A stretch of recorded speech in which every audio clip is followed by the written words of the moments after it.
How long were you a slave? 5 years. What is your name? Ben-Hur. 1959年版的英雄史诗电影《奔鹤》宾叙是早已深入人心的经典之作了，而这个由 Jack Huston 主演的新版本到底有什么特别之处呢？不妨我们一起来听听剧组是怎么说的吧。We celebrate the power of man.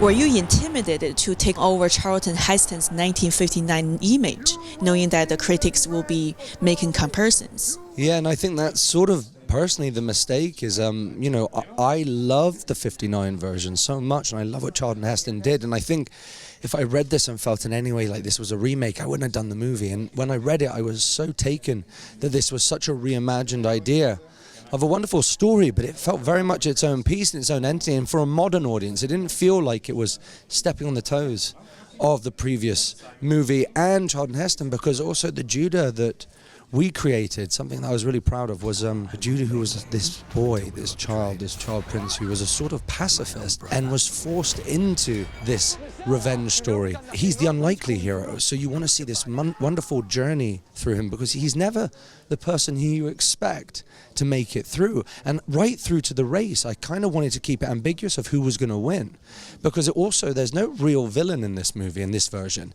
The last movie was very much a story about revenge. This is about finding your way back, which is really a film about hope and love and forgiveness and redemption, all these themes that I was really proud to be a part of, because, I've got kids now, and it was a sort of message that wasn't in any way sort of religious or faith-based. It was just a good message. It was a message that we should all be taking something from. It was about humanity and kindness and, how we should treat our fellow man. And that's something that I think was sort of new and fresh and feels very relevant for today's audience, and something that we haven't seen before in Ben-Hur, which I was really excited about.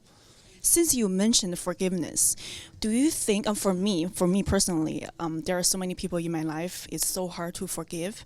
Do you believe in this whole world we should have more forgiveness? Well, it is very hard to forgive, and that's the thing, isn't it? It's I think I've found in my heart a lot, like I've eased up, if that makes sense, when you have children, because you want to instill in them a sense of honor and a sense of moral justice and the right thing to do.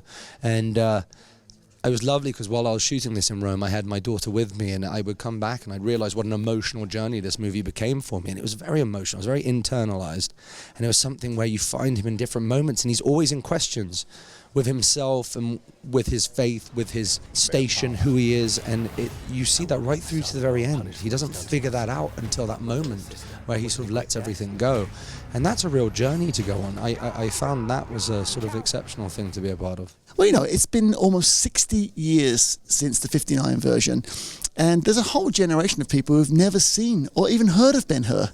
They're the Ben-Hur generation. And so we felt it's such a good story.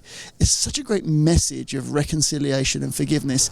It's, for this time, it's certainly needed, that message of love and forgiveness in 2016. I have never watched the one from the 1959, so I really loved this new one. I really love this new one. You're the Ben-Hur generation. Yeah, I'm the new generation. You're the new generation. So what can you tell us about the chariot race? The chariot race is amazing. It took 38 days to make that. That's longer than some movies take to make. It's so amazing. For a young generation, this movie feels like Gladiator meets Fast and Furious. So the chariot race is amazing. It is. It's extraordinary. And our director, Timur Bekmambetov, he studied Formula One racing so that he would have an understanding of how to film it and make it very, very exciting for a modern day audience. What was important to us was that Ben-Hur would feel fresh, it would feel contemporary, it would feel relevant for today's audience. You should have killed me. I will.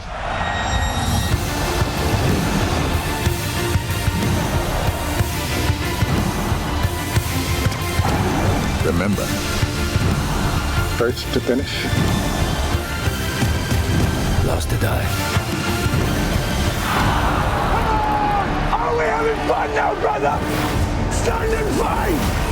Stand up now!